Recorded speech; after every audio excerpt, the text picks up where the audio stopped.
இந்த இனிமையான காலை பொழுதில் மீண்டும் உங்களை சந்திப்பதில் மிக்க மகிழ்ச்சி அடைகின்றேன். இந்த புத்தம்புது காலை நிகழ்ச்சியில் நலமாய் வாழும் பகுதியில் இன்று நம்ம பார்க்கக்கூடிய ஆசனம் அதோமுக ஸ்வானாசனம்.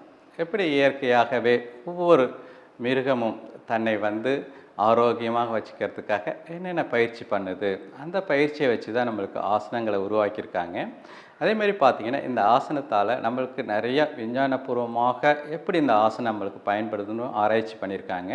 அதில் முக்கியமானது பார்த்திங்கன்னா மயோஃபேஷியல். இது ஒரு நம்மளுடைய ஒரு முக்கியமான ஒரு சிஸ்டம். இது எங்கே இருக்குது அப்படின்னா பார்த்திங்கன்னா நம்மளுக்கு தசைகளுக்கு மேலே, அதேமாரி பார்த்திங்கன்னா நம்மளுக்கு தோலுக்கு கீழே நார்மலாக பார்த்திங்கன்னா அது ஒரு வெள்ளை கலர் லேயரில் ஒரு ஃபேட்டி லேயர். அந்த லேயர் பார்த்திங்கன்னா ஒரு வெப்பு மாரி இருக்கும். எப்படி ஒரு சிலந்தி வலை ஒரு வலை பின்னுவோம், அதேமாரி நம்மளை சுற்றி ஒரு வலை இருக்கும். இந்த வலையோட நோக்கம் என்ன அப்படின்னாலே நம்மளுடைய இரத்த ஓட்டத்தை சீராக வச்சுக்கிறதும், அதேமாரி பார்த்திங்கன்னா இதனால தான் நம்மளுக்கு புரோட்டீன் நம்மளுக்கு உருவாகும். அந்த புரோட்டீன் நம்ம சேர அந்த புரோட்டீனை உருவாக்குறதுக்கு தான் இந்த புரோட்டீன் தான் நம்ம ஜீனை மாற்றுது. அப்போ இந்த ஆசனம் பண்ணக்குள்ளே நம்மளுடைய புரோட்டீன் மாறும், அந்த புரோட்டீன் மாறக்குள்ள நம்மளுடைய ஜீன் மாறும். ஸோ அதுக்காக தான் இந்த ஆசனம் நம்ம இன்றைக்கி பண்ண போகிறோம்.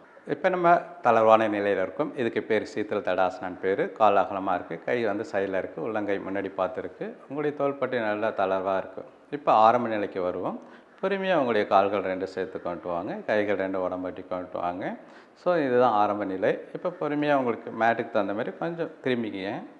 இப்போ பொறுமையாக உங்களுடைய இடுப்பில் இருந்து என்ன பண்ணுங்கள், பொறுமையாக உங்களுடைய கைகளை மேலே உயர்த்திட்டு உள்ளங்கையை முன்னாடி திருப்பிட்டு இடுப்புலேருந்து முன்னாடி குனிஞ்சிக்கிங்க. குனிஞ்சிட்டு கையை பொறுமையாக வைங்க. முன்னாடி வச்ச பிறகு உங்களை அட்ஜஸ்ட் பண்ணி கொஞ்சம் முன்னாடி வாங்க. முடிஞ்ச அளவுக்கு முன்னாடி வரணும். இதில் கடைசியில் உங்களுடைய குதிங்காலும் கீழே இருக்கணும்.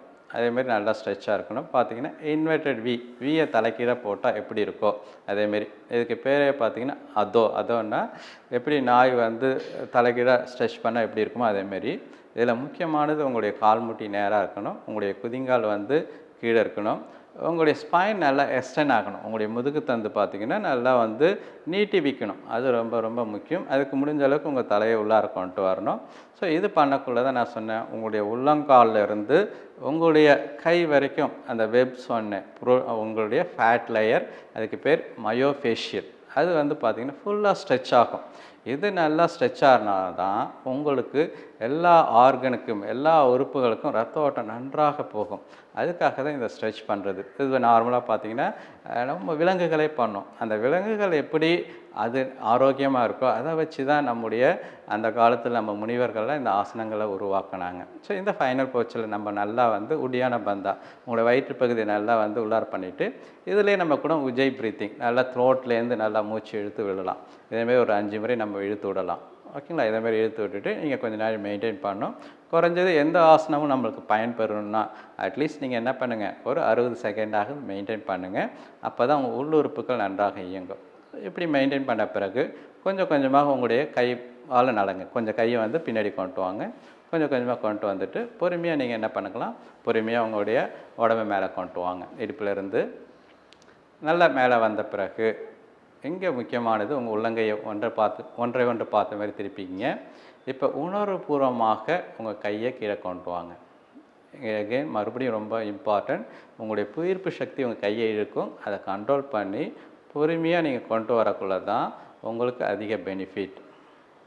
இப்போ கை உடம்பை ஒட்டி வந்த பிறகு நம்ம தளர்வான நிலைக்கு வரணும். உங்களுடைய கால்கள் அகலமாக வச்சுக்கணும், உங்கள் கை பக்கவாட்டில் இருக்கணும், கண்ணை முடிக்கணும். இப்போ நல்லா உங்களுடைய முதுகு பகுதியை அதேமாரி தொடையின் பின்பகுதியை நல்லா பாருங்கள். நம்ம இன்றைக்கி இந்த அதோமுக ஸ்வானாசனம் எதுக்காக என்ன பார்த்திங்கன்னா, நம்மளுக்கு உடம்புல பார்த்திங்கன்னா 200க்கும் மேற்பட்ட புரோட்டீன்கள் புரதச்சத்துக்கள் இருக்குது. அந்த புரதச்சத்துக்கள் பார்த்திங்கன்னா சிலவற்றை தான் நம்ம உணவு மூலமாக ஏற்றுக்க முடியும். பாக்கி நிறையா உங்கள் உடம்பு உற்பத்தி பண்ணுது. ஓகேங்களா? அந்த புரோட்டீன் என்றாலே என்னென்ன, பிரைமரி இம்பார்ட்டன்ட், மிகவும் முக்கியத்துவம் வாய்ந்தது. அப்போ அதுதான் நம்முடைய வளர்ச்சிக்கு உதவுது. அப்போ நம்ம தினமும் இயற்கையான இந்த சில யோகா பயிற்சிகள் நம்ம செய்து நம்முடைய இந்த புரதச்சத்தையும் அதிகரிக்கலாம். அதேமாரி நம்ம உடலையும் ஆரோக்கியமாக வச்சுக்கலாம். அதேமாரி உங்களுடைய தலைமுறைகள் வாழ உங்களுடைய ஜீனையும் நன்றாக ஆரோக்கியமாக வச்சுக்கிறதுக்கு இந்த பயிற்சிகள் உதவும். நன்றி, வணக்கம்.